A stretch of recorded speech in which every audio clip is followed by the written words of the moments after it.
राधा का स्वरूप, एक ऐतिहासिक, साहित्यिक एवं दार्शनिक अध्ययन। यह वीडियो निम्नलिखित संदर्भों के आधार पर बनाया जा रहा है।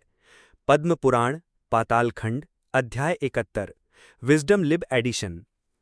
ब्रह्मवैवर्त पुराण, कृष्ण जन्मखंड, अध्याय 15-58, गौड़िया मिशन एडिशन। जयदेव, गीत गोविंद, 12वीं शती। सूरदास, सूरसागर, 16वीं शती। हित हरिवंश, राधा रस सुधानिधि। चैतन्य संप्रदाय, श्री राधा पर आधुनिक अध्ययन। George Grierson, the Vaishnava literature of medieval India. एजल्टन, राधा इन इंडियन लिटरेचर। अगर आप इस चैनल पर नए हैं तो कृपया DSPM 24/7 ऑफिशियल चैनल को सब्सक्राइब करना ना भूलें। इतिहास की तथ्यपरक जानकारी के लिए बने रहिए वीडियो के अंत तक। आइए अपने विषय पर लौटते हैं। भारतीय भक्ति परंपरा में श्री राधा का स्थान अद्वितीय है।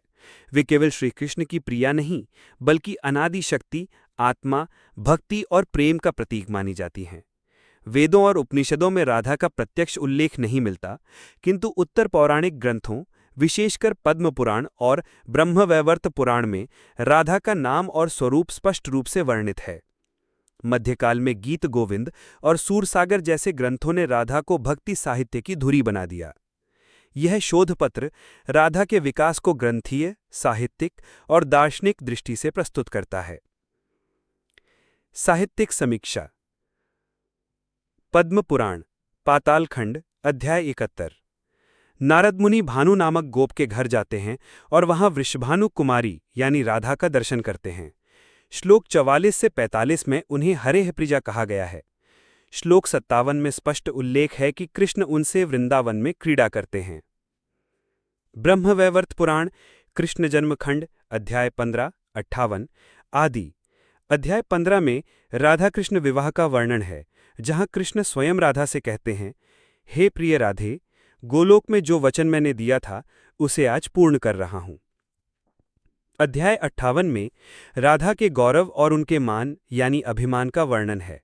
समग्र रूप से राधा को मूल प्रकृति और कृष्ण की अनादि आत्मा के रूप में प्रतिष्ठित किया गया है। मध्यकालीन साहित्य। गीत गोविंद, जयदेव, 12वीं शती में राधा पहली बार साहित्य का केंद्र बनती हैं। सूरसागर, सूरदास, 15वीं से 16वीं शती में राधा को भक्ति की साधिका और कृष्ण प्रेम की चरम अभिव्यक्ति के रूप में चित्रित किया गया। हित हरिवंश की राधा रस सुधानिधि तथा चैतन्य संप्रदाय में राधा को भक्ति की अधिष्ठात्री देवी माना गया। विश्लेषण। ऐतिहासिक विकास। वैदिक उपनिषद काल, राधा का उल्लेख अनुपस्थित। पौराणिक काल, पद्म पुराण और ब्रह्मवैवर्त पुराण में राधा का प्रत्यक्ष स्वरूप, मानवीय कन्या से लेकर दार्शनिक शक्ति तक। मध्यकाल, गीत गोविंद और सूरसागर ने राधा को लोक चेतना और भक्ति का केंद्र बनाया। दार्शनिक व्याख्या।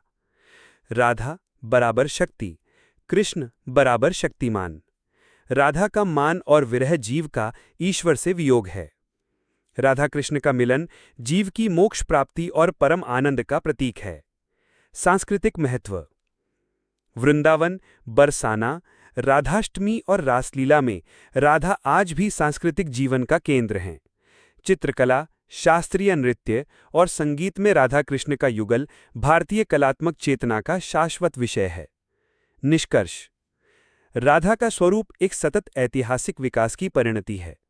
पद्म पुराण में वे वृषभानु कुमारी और हरेह प्रिया हैं।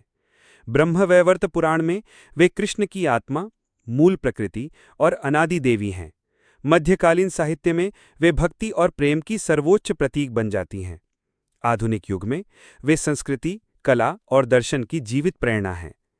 इस प्रकार राधा केवल एक पौराणिक पात्र नहीं, बल्कि भारतीय धर्म, दर्शन और साहित्य में अनंत प्रेम और भक्ति की मूर्ति हैं। अगर आपको ये वीडियो पसंद आया हो, DSPM 24/7 ऑफिशियल चैनल को सब्सक्राइब करें, शेयर करें और कमेंट करें।